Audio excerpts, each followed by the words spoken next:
अनंत चतुर्दशी का हिंदू धर्म में बहुत महत्व है। इस अवसर को अनंत चौदस के नाम से भी जाना जाता है।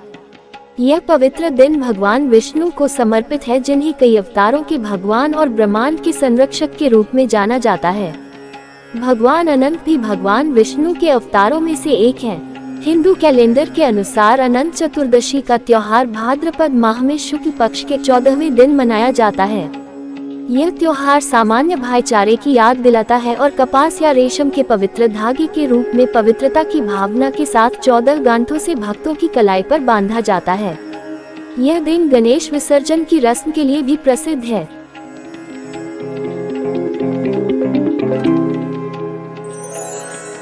हिंदू पौराणिक कथाओं और हिंदू शास्त्रों के अनुसार पांडवों ने कौरवों के साथ खेले गए जुए के खेल में अपना सारा धन और वैभव खो दिया, जिसके परिणाम स्वरूप उन्हें 12 वर्षों के वनवास के लिए जाना पड़ा। राजा युधिष्ठिर ने भगवान कृष्ण से इस कठिन समय से बाहर आने का उपाय पूछा। भगवान कृष्ण ने राजा युधिष्ठिर से कहा कि वे भगवान अनंत की पूजा करें और व्रत का पालन करें, क्योंकि इससे ही उनकी खोई हुई संपत्ति, वैभव और राज्य वापस मिलेंगे। ऋषि कौंडिन्य और सुशीला की एक कहानी भगवान कृष्ण ने राजा के साथ साझा की थी, जो इस प्रकार है। सुशीला और कौंडिन्य की कथा। प्राचीन काल में सुमंत नाम का एक ब्राह्मण था। उनकी एक बेटी थी जिसका नाम सुशीला था। सुशीला का विवाह ऋषि कौंडिन्य के साथ हुआ था। जब ऋषि कौंडिन्य सुशीला को अपने घर ले गए तो शाम ढलने लग गई और ऋषि नदी के किनारे शाम की प्रार्थना करने लगे। इस बीच सुशीला ने देखा कि बहुत सारी महिलाएं पूजा प्रार्थना कर रही थीं। उसने महिलाओं से पूछा कि वे किससे प्रार्थना कर रही हैं। उन्होंने उसे भगवान अनंत की पूजा करने और इस दिन का व्रत रखने के महत्व के बारे में बताया। व्रत के महत्व के बारे में सुनने के बाद सुशीला ने भी अनंत चतुर्दशी के व्रत का पालन करने की कामना की और अपनी बांह पर एक पवित्र धागा बांधा, जिसमें 14 गांठें थीं। कौंडिन्य ने सुशीला से उसके हाथ पर बंधे धागे के रहस्य के बारे में पूछा। उसने पूरी कहानी बताई और भगवान अनंत की पूजा का महत्व भी बताया। कौंडिन्य ने यह सब कुछ मानने से मना कर दिया और पवित्र धागे को निकालकर आग में डाल दिया।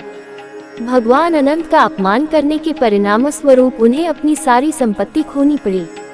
जल्द ही ऋषि कौंडिन्य को अपनी गलती का एहसास हुआ और उन्हें अपने किए पर पछतावा हुआ।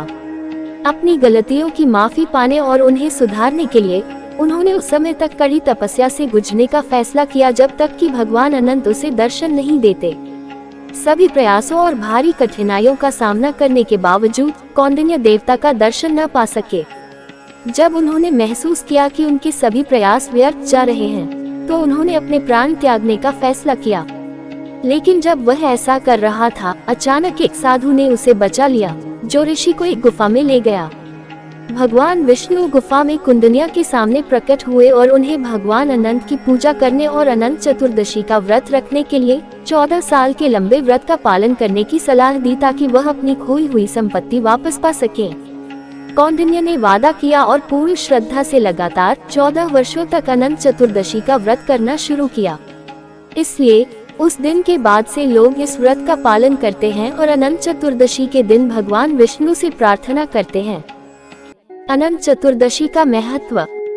भगवान विष्णु अपने एक अन्य नाम अनंत से भी लोकप्रिय है, जो सनातन का प्रतीक है। और अनंत चतुर्दशी की पूर्व संध्या पर आमतौर पर पुरुष अपने सभी पिछले पापों से छुटकारा पाने के लिए और अपने बच्चों और परिवार की भलाई के लिए अनंत चतुर्दशी का व्रत रखते हैं।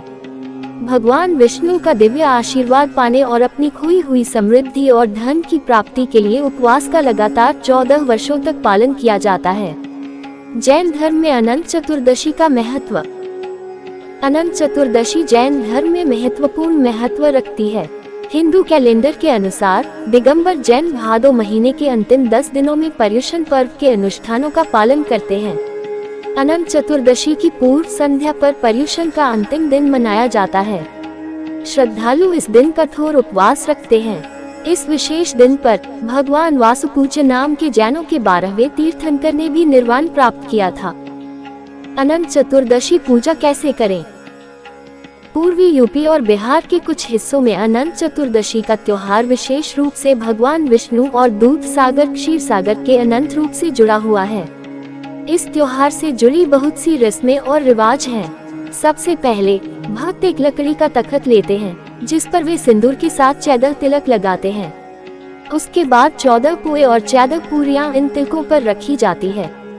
इसके बाद भक्त पंचामृत बनाते देते हैं जो दूध सागर क्षीर सागर का प्रतीक है।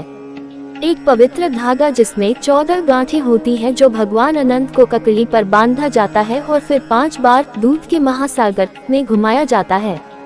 श्रद्धालु एक व्रत का पालन करते हैं और फिर हल्दी और कुमकुम से रंगे हुए पवित्र धागे को अपनी बांह पर पुरुषों के दाएं हाथ और स्त्रियों के बाएं हाथ में अनंत सूत्र के रूप में बांधते हैं। 14 दिनों की अवधि के बाद पवित्र धागा हटा दिया जाता है। दोस्तों, आज की वीडियो में बस इतना ही। अगर आपको मेरी यह जानकारी पसंद आई है तो मेरे वीडियो को लाइक और शेयर जरूर कीजिए और चैनल को सब्सक्राइब करना मत भूलिए।